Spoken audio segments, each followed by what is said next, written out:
Hello everyone, welcome to online study group channel. Online study group চ্যানেলে আপনাদের সবাইকে স্বাগত। তো এই ভিডিওর মাধ্যমে বেশ কিছু গুরুত্বপূর্ণ জিকে টাইপের প্রশ্ন আপনাদের কাছে এই ভিডিওর মাধ্যমে থাকছে, যে প্রশ্নগুলো কিন্তু খুবই গুরুত্বপূর্ণ এবং যে সমস্ত প্রশ্ন এই ভিডিওর মাধ্যমে থাকছে সেই সমস্ত প্রশ্নগুলি ডাব্লিউবিপিএসসি, ডাব্লিউপি, এসএসসি, রেলওয়ে সহ বিভিন্ন সরকারি পরীক্ষার জন্য কিন্তু খুবই গুরুত্বপূর্ণ। এবার থেকে এরকমই জিকের প্র্যাকটিস সেট থেকে বিভিন্ন ধরনের ভিডিও আপনারা কিন্তু এই চ্যানেলের মাধ্যমে পেয়ে যাবেন। তো মূল ভিডিও যাওয়ার আগে আপনাদের কাছে একটাই রিকোয়েস্ট, যদি চ্যানেল নতুন হয়ে থাকেন সেক্ষেত্রে অবশ্যই চ্যানেলকে সাবস্ক্রাইব করে পাশে থাকা বেল আইকনটি অল করে রেখে দেবেন। তো চলুন মূল ভিডিওতে চলে যাচ্ছি। তো প্রথম প্রশ্ন হচ্ছে, প্রতি বছর কালা ঘোড়া আর্টস ফেস্টিভ্যাল কোথায় আয়োজিত হয়? সঠিক উত্তর হচ্ছে অপশন এ, মুম্বাইয়ে প্রতি বছর কালা ঘোড়া আর্টস ফেস্টিভ্যাল আয়োজিত হয়। এর পরবর্তী প্রশ্ন হচ্ছে, ভারতরত্ন পুরস্কার পাওয়া প্রথম খেলোয়াড় কে? তো সঠিক উত্তর হচ্ছে অপশন এ, সচিন তেন্ডুলকর ভারতরত্ন পুরস্কার প্রাপ্ত প্রথম খেলোয়াড়। এর পরবর্তী প্রশ্ন হচ্ছে, কোন মুঘল সম্রাট পঞ্চম মহল নির্মাণ করেছিলেন? তো সঠিক উত্তর হচ্ছে অপশন এ, সম্রাট আকবর পঞ্চমহল নির্মাণ করেছিলেন। নেক্সট কোশ্চেন হচ্ছে, উগাদি কোন রাজ্যের বিখ্যাত উৎসব? কোশ্চেনটি কিন্তু খুবই গুরুত্বপূর্ণ।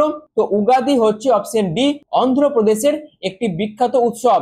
এর পরবর্তী প্রশ্ন হচ্ছে, বিখ্যাত জুলু উপজাতি কোন দেশের অন্তর্গত? তো বিখ্যাত জুলু উপজাতি হচ্ছে অপশন বি, দক্ষিণ আফ্রিকা দেশের অন্তর্গত। নেক্সট কোশ্চেন হচ্ছে, লেডি রতন টাটা ট্রফি কোন খেলার সাথে সম্পর্কিত? তো সঠিক উত্তর হচ্ছে অপশন বি, হকি খেলার সাথে লেডি রতন টাটা ট্রফি সম্পর্কিত। নেক্সট কোশ্চেন হচ্ছে, অপারেশন স্মাইলিং বুদ্ধ নিচে দেওয়া অপশনগুলির মধ্যে কার সাথে সম্পর্কিত? তো সঠিক উত্তর হচ্ছে অপশন ডি, ভারতের প্রথম পারমাণবিক পরীক্ষার সাথে স্মাইলিং বুদ্ধ অপারেশনটি কিন্তু সম্পর্কিত। নেক্সট কোশ্চেন হচ্ছে, মালগুডি ডেজ কোন ভারতীয় লেখকের রচনার উপর ভিত্তি করে তৈরি করা হয়েছে? সঠিক উত্তর হচ্ছে অপশন সি, আর কে নারায়ণের রচনার উপর ভিত্তি করে তৈরি করা হয়েছে। নেক্সট কোশ্চেন হচ্ছে, securities and exchange board of India কোথায় অবস্থিত? সঠিক উত্তর হচ্ছে অপশন সি, মুম্বাইয়ে অবস্থিত। এর পরবর্তী প্রশ্ন হচ্ছে, আন্তর্জাতিক সাক্ষরতা দিবস কখন পালিত হয়? সঠিক উত্তর হচ্ছে অপশন এ, 8ই সেপ্টেম্বর আন্তর্জাতিক সাক্ষরতা দিবস পালিত হয়। এর পরবর্তী প্রশ্ন হচ্ছে, কারেওয়া এক ধরনের মাটি পলি যা নিম্নলিখিত অঞ্চলে পাওয়া যায়, অর্থাৎ এই যে অঞ্চলগুলি বলে দেওয়া আছে এই সমস্ত অঞ্চলের মধ্যে কোন অঞ্চলে কারেওয়া যেটি এক ধরনের মাটি বা পলি পাওয়া যায়? সঠিক উত্তর হচ্ছে অপশন এ, জম্মু ও কাশ্মীরে কারেওয়া মাটি বা পলি পাওয়া যায়। নেক্সট কোশ্চেন হচ্ছে, iOS এটি হলো এক প্রকারের অপারেটিং সিস্টেম। নেক্সট কোশ্চেন হচ্ছে, ভারত এবং মালদ্বীপকে কে বিচ্ছিন্ন করেছে? অর্থাৎ নিচে দেওয়া অপশনগুলির মধ্যে ভারত এবং মালদ্বীপকে কোন চ্যানেলটি বিচ্ছিন্ন করেছে? সঠিক উত্তর হচ্ছে অপশন এ, 8 ডিগ্রি চ্যানেলটি ভারত এবং মালদ্বীপকে বিচ্ছিন্ন করেছে।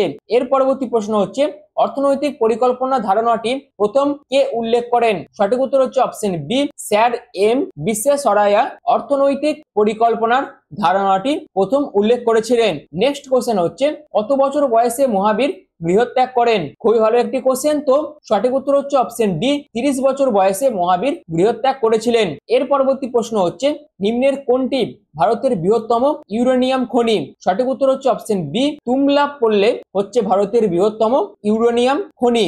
নেক্সট কোশ্চেন হচ্ছে, গদর পার্টি প্রথম কোথায় প্রতিষ্ঠিত হয়? সঠিক উত্তর হচ্ছে অপশন বি, লোসানে গদর পার্টি প্রথম প্রতিষ্ঠিত হয়।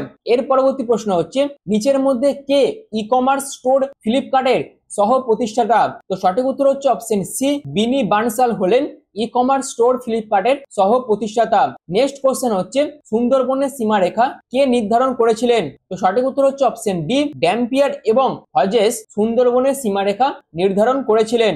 এর পরবর্তী প্রশ্ন হচ্ছে, ঘনাদা বাংলা সাহিত্যের একটি জনপ্রিয় কাল্পনিক চরিত্র এবং এই চরিত্রটি কে সৃষ্টি করেন? সঠিক উত্তর হচ্ছে অপশন বি, দেবেন্দ্র মিত্র ঘনাদা কাল্পনিক চরিত্রটি সৃষ্টি করেন। এর পরবর্তী প্রশ্ন হচ্ছে, পং ড্যাম কোন রাজ্যে অবস্থিত? এই কোশ্চেনটি কিন্তু খুবই গুরুত্বপূর্ণ। তো পং ড্যাম হচ্ছে অপশন বি, হিমাচল প্রদেশে অবস্থিত। এর পরবর্তী প্রশ্ন হচ্ছে, ভারতের প্রধান নির্বাচন কমিশনারের সময়কাল কত? সঠিক উত্তর হচ্ছে অপশন বি, 6 বছর। অর্থাৎ ভারতের প্রধান নির্বাচন কমিশনারের কার্যকালের সময়কাল হচ্ছে 6 বছর। এর পরবর্তী প্রশ্ন হচ্ছে, ভগৎ সিং এবং বি.কে দত্ত কোন সালে কেন্দ্রীয় বিধানসভায় বোমা নিক্ষেপ করেছিল? সঠিক উত্তর হচ্ছে অপশন বি, 1929 সালে ভগৎ সিং এবং বি কে দত্ত কেন্দ্রীয় বিধানসভায় বোমা নিক্ষেপ করেছিলেন? এর পরবর্তী প্রশ্ন হচ্ছে ভিনিগারে কোন অ্যাসিড থাকে? যদি উত্তরটি আপনারা জেনে থাকেন সেক্ষেত্রে অবশ্যই কমেন্ট সেকশনে মেনশন করতে পারেন। তো ভিনিগারে অপশন ডি অ্যাসিটিক অ্যাসিড থাকে। এর পরবর্তী প্রশ্ন হচ্ছে উচ্চতা বৃদ্ধিতে সহায়তা করে কোন হরমোন? সঠিক উত্তর হচ্ছে জিএইচ হরমোন উচ্চতা বৃদ্ধিতে সাহায্য করে। তো এই ছিল জিকে প্র্যাকটিস সেট 1 থেকে 25টি গুরুত্বপূর্ণ প্রশ্ন, যে প্রশ্নগুলি WB SSC, group C, group D বিভিন্ন পরীক্ষার জন্য কিন্তু খুবই গুরুত্বপূর্ণ এবং বাদবাকি সমস্ত সরকারি চাকরি পরীক্ষার জন্য কিন্তু এই যে প্র্যাকটিস সেটের 25টি কোশ্চেন সেগুলো কিন্তু খুবই গুরুত্বপূর্ণ। তো এর পরবর্তীতে আপনারা কিন্তু এরকম ভাবে জিকে প্র্যাকটিস সেট থেকে আরো বেশ কিছু গুরুত্বপূর্ণ প্রশ্ন এরপর থেকে প্রতিনিয়তই ভিডিও আকারে পাবেন। আর সেই সমস্ত ভিডিওর আপডেট পেতে অবশ্যই চ্যানেলটিকে সাবস্ক্রাইব করে পাশে থাকা বেল আইকনটি অল করে রেখে দেবেন। আর এছাড়াও বিভিন্ন ধরনের স্টাডি মেটেরিয়াল পিডিএফ আকারে ডাউনলোড করার জন্য এবং বিভিন্ন ধরনের যে জব নোটিফিকেশনের পিডিএফ ডাউনলোড করার জন্য অনলাইন স্টাডির যে টেলিগ্রাম গ্রুপ আছে সেখানে আপনারা জয়েন হতে পারেন, যার লিংক কিন্তু চ্যানেল ডিসক্রিপশনে দিয়ে দেওয়া আছে। আর ভিডিওটি এখনের মতন এইটুকুই। পুরো ভিডিওটি প্রথম থেকে শেষ পর্যন্ত দেখার জন্য আপনাদের অসংখ্য ধন্যবাদ।